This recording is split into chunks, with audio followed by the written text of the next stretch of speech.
नमस्कार दोस्तों, English made easy के पेपर 2 यानी सेकंड भाग में आप लोगों का स्वागत है। मैं बताना चाहता हूँ ये सीरीज़ में इंग्लिश सीखने के सीरीज़ में सेकंड अध्याय है। आप लोग इस सीरीज़ को पहले से लास्ट तक देखिए, फिर उसके बाद आपको समझ में आएगा कि एक्चुअल में इंग्लिश में कैसे स्टेप बाय स्टेप पढ़ाया जाता है। अदरवाइज आप जान नहीं पाएंगे। और दूसरी बात है, ये अब जो मैं थोड़ा थोड़ा करके पढ़ा रहे हैं, ये सब क्या है कि इसको जानने के बाद ही आप इंग्लिश के बारे में लिखना पढ़ना इजी होगा। तो ये सब पार्ट को जानना बहुत ज़रूरी है। चलिए टाइम लॉस नहीं करके नेक्स्ट पार्ट ऑफ स्पीच या जो वर्ड बोलते हैं नेक्स्ट चलते हैं किसमें, एडजेक्टिव में। एडजेक्टिव किसको बोला जाता है? जो नाउन को दर्शाता है तथा जो नाउन को गुण और स्वभाव को बताता है। जैसे हम पहले वीडियो में बता चुके हैं, कोई भी पदार्थ को नाउन बोला जा सकता है। यहाँ पर क्या है, बॉय है, ए बॉय। हम जानते हैं कि बालक एक नाउन है, कॉमन नाउन, बालक जाति का नाउन। लेकिन उसके बारे में क्या बोला जाता है? टॉल बॉय, यानी कि बालक कैसा है? लंबा वाला है, ऊंचा वाला है। तो टॉल बॉय को क्या कर रहा है? बॉय के बारे में दर्शाता है, वो कैसा है, लंबा है, गोरा है, चिकटा है, कैसा है। तो ये हो जाता है टॉल बॉय। टॉल को एडजेक्टिव बोला जाता है। ऐसे ही ए सोप, ए साबुन है लेकिन लिखा हुआ ए रेड सोप। साबुन किस तरह का है? सोप हो गया नाउन, मटेरियल नाउन, बट किस तरह का मटेरियल है? रेड कलर का, यानी कि लाल कलर का। तो इस तरह से हम अगर जाएंगे तो और तरफ से और जो है वेराइटी टाइप्स ऑफ एग्जाम्पल्स कौन कौन है? Sweet, long, black, white, etcetera. Next चलते हैं, चलिए दोस्तों प्रोनाउन की तरफ। प्रोनाउन किसको बोलते हैं? जो नाउन के बदले में हम यूज़ कर सकते हैं। जैसे कि देख लीजिए, नाउन के बदले में जैसे यूज़ करना पड़ता है। जैसे I love Sweetie because she is pretty. मैं प्यार करता हूँ स्वीटी से, बट किस लिए? बिकॉज मतलब कारण, सी इज़ प्रेटी। मैं देखिए यहाँ पर स्वीटी के बदले में स्वीटी है नाउन, एक प्रॉपर नाउन, एक नामवाचक विशेष्य। बार बार जो वर्ड अभी इस्तेमाल में हो रहा है वो सभी के बारे में मैं बार बार रिवाइंड कर रहा हूँ। तो ये चीज़ को ध्यान दीजिए। स्वीटी, आई लव स्वीटी, स्वीटी को प्यार करता हूँ, लेकिन स्वीटी क्या है? Proper noun.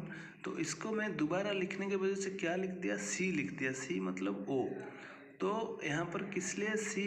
स्वीटी के बदले में इसको यहाँ लिख सकता था कि because Sweetie is pretty, but मैं क्या लिखा? सी लिखा। मतलब सी जो है उसके बदले में, नाउन के बदले में यूज़ किया, वो है प्रोनाउन। तो ऐसे ही जैसे हम अदर एग्जाम्पल्स लिख सकते हैं, ही, यू, मैं, माई, एट्सेट्रा। मैं यहाँ डिटेल्स जो भी आपको पार्ट ऑफ स्पीच में जो वर्ड्स बता रहा हूँ, नाउन, प्रोनाउन, एडजेक्टिव, इसके बारे में डिटेल्स नहीं पढ़ा रहा हूँ। इसके बारे में डिटेल्स जानने के लिए बहुत सारे टाइम लग जाएगा और कोई रिजल्ट आपको नहीं मिलेगा। आप जस्ट जानिए ये चीज़ क्या क्या है, उसके बारे में जब जैसे ही हम आगे आगे बढ़ते जाएंगे उसके बारे में मैं डिटेल्स भी उसके बारे में सब कुछ शेयर करते जाऊँगा। नेक्स्ट चलिए दोस्तों, एडवर्ब। एडवर्ब क्या है? जो वर्ब के बारे में बताए। जैसे हम पढ़े कि नाउन के बारे में कौन बताता है? प्रोनाउन। तो इसे ही जो वर्ब है, वर्ब के बारे में कौन बोलेगा? वर्ब मतलब कार्य। याद रखिए, क्रिया व कार्य।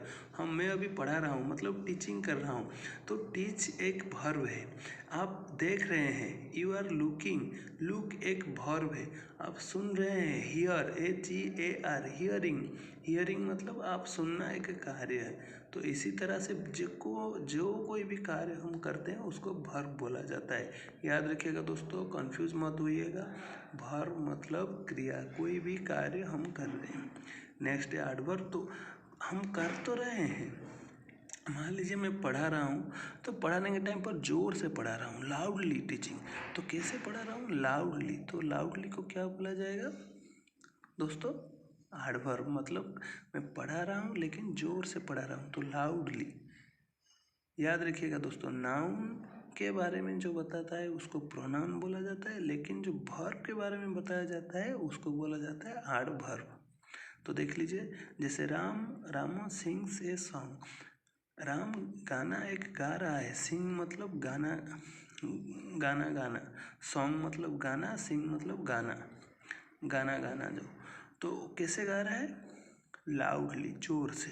तो और एग्जाम्पल जैसे often, so many times, too, ये सब है अदर एडवर्ब के बारे में, मतलब जो वर्ब के बारे में हमको बताएगा।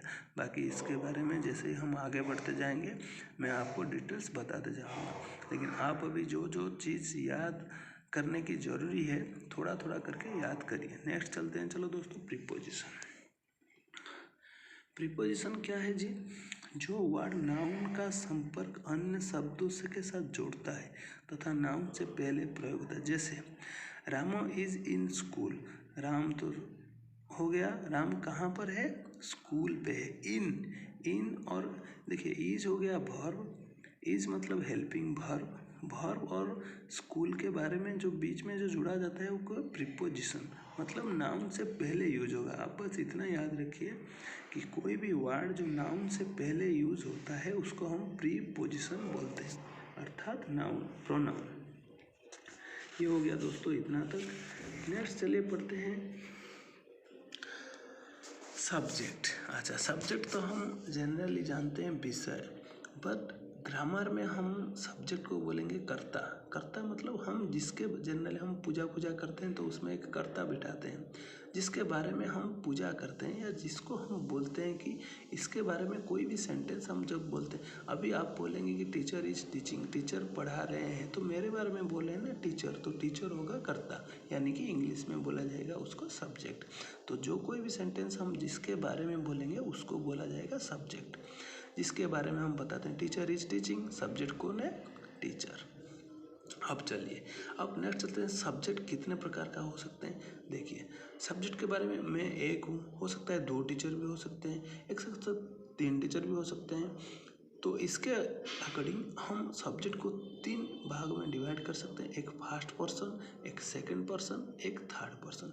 फर्स्ट पर्सन कौन है? मैं। अगर मेरे बारे में बोला जा रहा है, मैं मतलब आई होता है फर्स्ट पर्सन। सेकंड पर्सन अगर तुम्हारे बारे में बोला तो you are doing wrong, you are walking, you are eating, तो यू हो गया सेकंड पर्सन।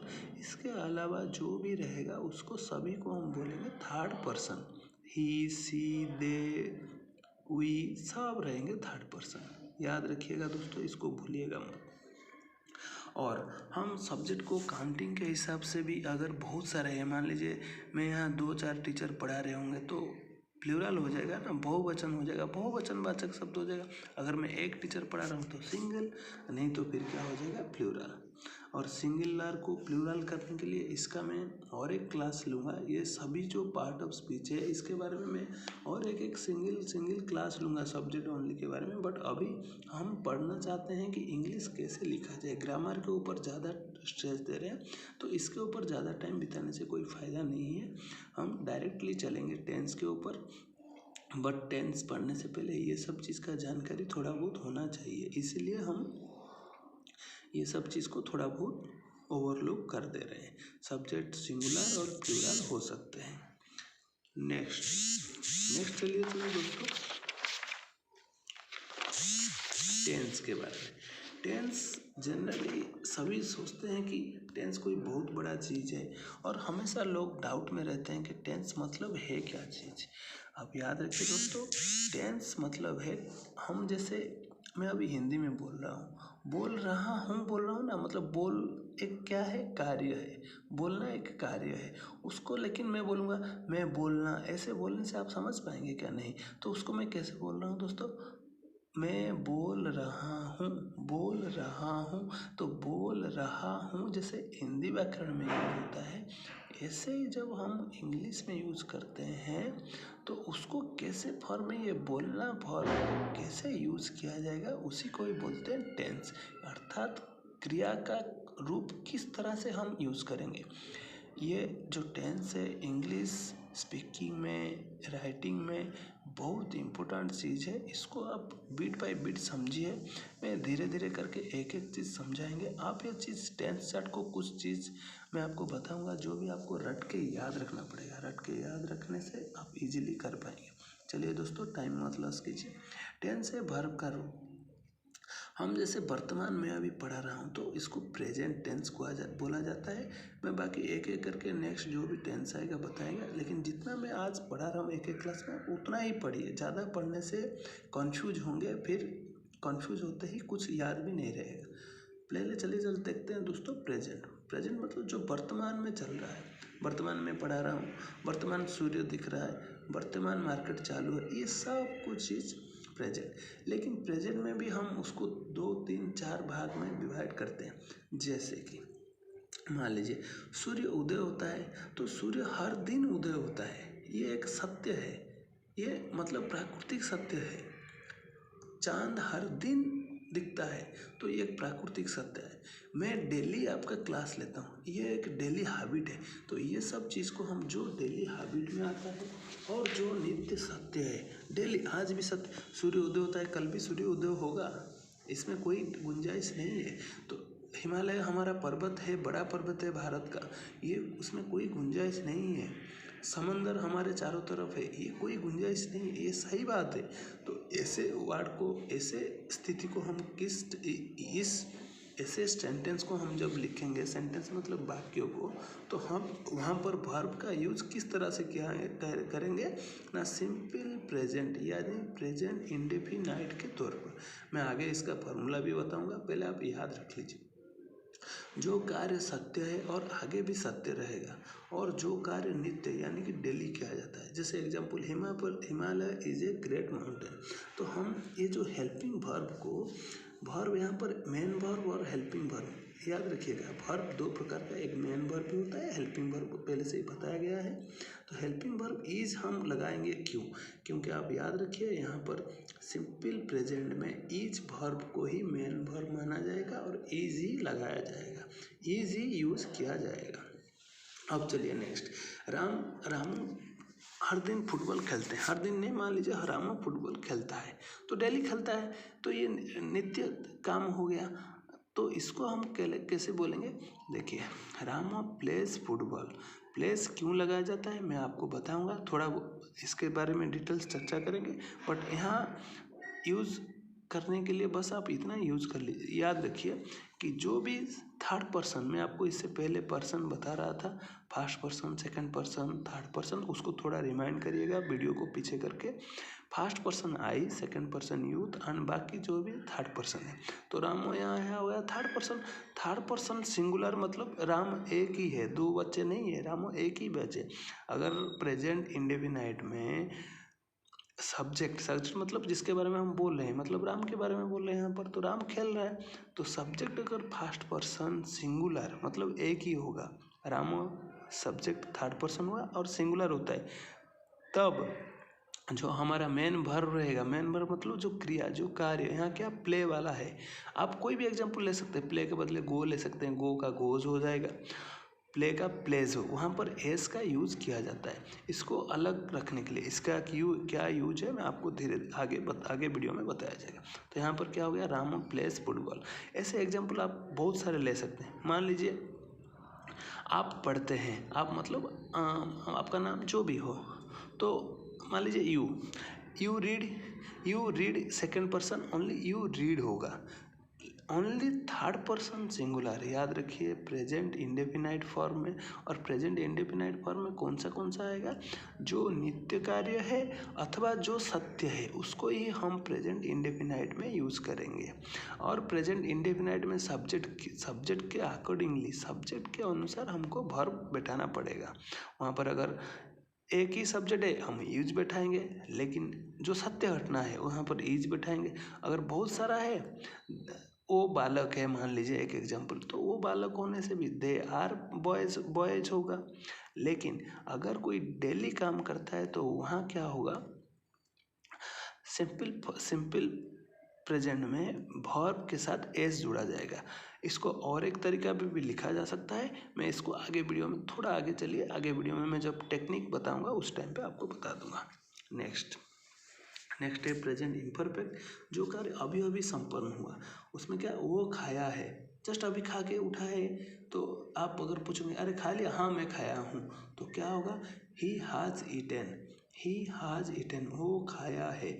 अब याद रखिए, कोई एक फॉर्म, एक कोई कार्य को, कोई भी कार्य, कोई भी क्रिया को एक याद रखिए। मैं इसके बारे में आगे बता रहा हूँ, आप जस्ट एक सिंपल एक आइडिया लगाइए इसके बारे में, बाकी आपको डिटेल्स में धीरे धीरे बता रहा हूँ। नेक्स्ट है प्रेजेंट परफेक्ट। आप याद रखिए, present simple, present imperfect, present perfect को किसको कहते हैं? जो कार्य अभी चल रहा है। अभी आप देख रहे हैं कि मैं पढ़ा रहा हूँ, मैं पढ़ा रहा हूँ। हिंदी में तो बोल देते हैं, बहुत ईजी लगता है कि मैं पढ़ा रहा हूँ। अगर मैं इंग्लिश में बोलूँगा आई एम टीचिंग, कैसे हो रहा है देखो, Ram is playing, is verb आ रहा है, सब्जेक्ट राम आ रहा है, फिर प्लेइंग ING यूज हो रहा है। चलिए दोस्तों, मैं इसके बारे में पूरा डिटेल्स आपको धीरे धीरे बता रहा हूँ। आप एक रफ आइडिया लेके चलिए, क्योंकि कोई भी चीज़ को याद रखने के लिए अगर आप एक रफ आइडिया धीरे धीरे 1 बाय 1 स्टेप बाय स्टेप वही चीज़ को दोहराएंगे तभी वो याद रहेगा। नेक्स्ट चलिए दोस्तों, प्रेजेंट परफेक्ट कंटिन्यूस, जो कार्य रिपीटेडली करके आ रहे हैं आप डेली खा के आ रहे हैं, डेली सो के आ रहे हैं, डेली पढ़ के आ रहे हैं। राम खेल के आ रहा है, तो Ram has been playing, Ram has been playing, Ram has been playing, has verb आ रहा है। तो ये हो गया खाली सिंपल टेंस। सिंपल टेंस कितने भाग में, sorry present tense, present tense कितना रूप रहा? Present indefinite, present imperfect, present perfect and present perfect continuous. बाकी नेक्स्ट टेंस के बारे में आपको नेक्स्ट वीडियो में बताया जाएगा। अभी देखिए एक फार्मूला जिसके तहत आप याद रखेंगे कि सेंटेंस को कैसे बनाना है। एक सेंटेंस को कैसे बनाना है, पहले क्या आएगा, फिर नेक्स्ट क्या आएगा। जैसे हम हिंदी में बोलते हैं मैं पढ़ा रहा हूँ, तो पहले मैं आता है, सब्जेक्ट जो जिसके बारे में बोले वो आता है, फिर आता है पढ़ाना, पढ़ाना वर्ब आता है, पढ़ा, फिर रहा हूँ, फिर वर्ब का कैसे यूज किया जाता है, ऐसे ही हम देखेंगे। लेकिन मैं उस दोस्तों पहले से ही बता रहा था कि इंग्लिश में ऐसे नहीं होता है। इंग्लिश में क्या होता है, सभी मेन वर्ब के पहले एक हेल्पिंग वर्ब का यूज किया जाता है। हेल्पिंग वर्ब यूज करना बहुत ज़रूरी है। देखिए चलिए, आप याद रख लीजिएगा, इसको रट लीजिएगा। प्रेजेंट, हम एक ही वर्ब को लेकर चलते हैं। मान लीजिए गो, जाना वर्ब को, जाना एक कार्य है, तो कोई भी जा रहा होगा, हम उसका एक एग्जाम्पल लेके हम याद रखने के लिए, ये कोई हार्ड एंड फास्ट नहीं है कि मैं बस इसको ही याद रखना है, बट हम एग्जाम्पल लेके करने से आपको याद ईजिली याद होगा। चलिए, प्रेजेंट इंडेफिनाइट जो बोलते हैं, सिंपल प्रेजेंट क्या होता है, इसमें सब्जेक्ट पहले रहेगा। सब्जेक्ट मतलब कर्ता जिसके बारे में आप बोल रहे हैं। नेक्स्ट है हेल्पिंग वर्ब।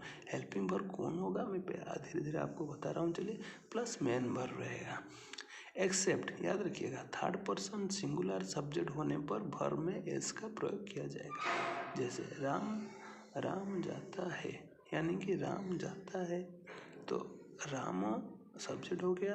देखिए नेक्स्ट आता है हेल्पिंग वर्ब। प्रेजेंट सिंपल में हेल्पिंग वर्ब याद रखिएगा हमेशा डू रहेगा। अगर मैं रामो गोज करता हूँ, मतलब वहाँ हेल्पिंग वर्ब डू है। आई ईट, मान लीजिए मैं आई ईट लिखता हूँ, आई ईट मतलब वहाँ पर हेल्पिंग वर्ब एक कौन है, डू है।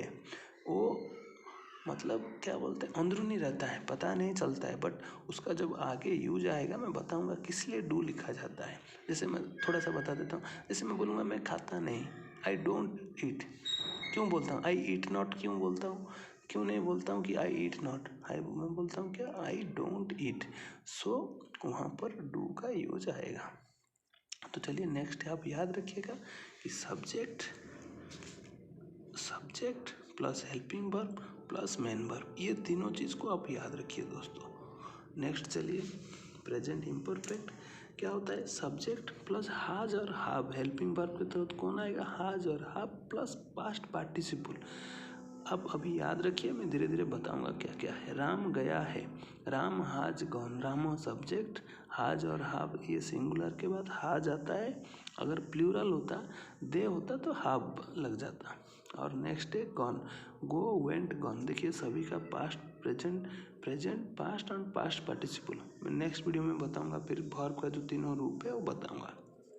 नेक्स्ट है प्रेजेंट परफेक्ट, इसको याद रखिएगा दोस्तों। सब्जेक्ट प्लस इज और आम और आर, ये सब्जेक्ट के हिसाब से हम यूज़ करेंगे। प्लस मेन वर्ब जो है खाना पीना जाना, उसके बाद ING फॉर्म लगा। जैसे राम जा रहा है, तो राम पहले सब्जेक्ट, राम पहले सब्जेक्ट, फिर नेक्स्ट आया इज मतलब इज आम आर, दोनों में से तीनों में से कोई एक प्लस क्या रहा गो, मेन वर्ब को जाना, और वर्ब के बाद क्या आया आईएनजी। देखो गो के पास आईएनजी लगा हुआ है, गो प्लस आईएनजी, इसे याद रखिएगा आप। सब्जेक्ट, फिर इज और आम आर, और राम के पास आर तो नहीं लगेगा, प्लूरल में है आर, आम तो लगेगा नहीं क्योंकि आम तो सिर्फ आई के पास लगता है, ओनली बच गया is. Ram is and go is main verb plus ING. Next पर present perfect continuous, subject plus has और हैव प्लस बीन लगेगा plus main verb plus ING. तो देखो राम जाके आ रहा है, राम हैज, ये देखिए has and been plus go plus ING. आप इतना याद रखिएगा दोस्तों। फिर नेक्स्ट वीडियो में हम आपको डिटेल्स 1 बाय 1 पढ़ाएंगे। थैंक यू दोस्तों। आप इस चैनल को सब्सक्राइब करना जरूर मत भूलिएगा और हड़बड़ाइएगा मत। मैं हर वीडियो में आपको एक एक चीज़ क्लियर करते करते जाऊंगा। और ये जो टेंस लिखा हुआ है ना, ये पहले से सब्जेक्ट प्रेजेंट में सब्जेक्ट प्लस हेल्पिंग वर्ब पर main verb, subject plus has और have plus past participle verb, next subject plus is और आम और main verb plus ING, plus subject plus has और have plus been plus main verb plus ING. इसको आप रट लीजिए, रट लेने से आपको धीरे धीरे ईजी होगा। धन्यवाद दोस्तों। नेक्स्ट वीडियो देखने के लिए हमारा वीडियो को सब्सक्राइब करिएगा और लाइक ज़रूर करिएगा। Thank you.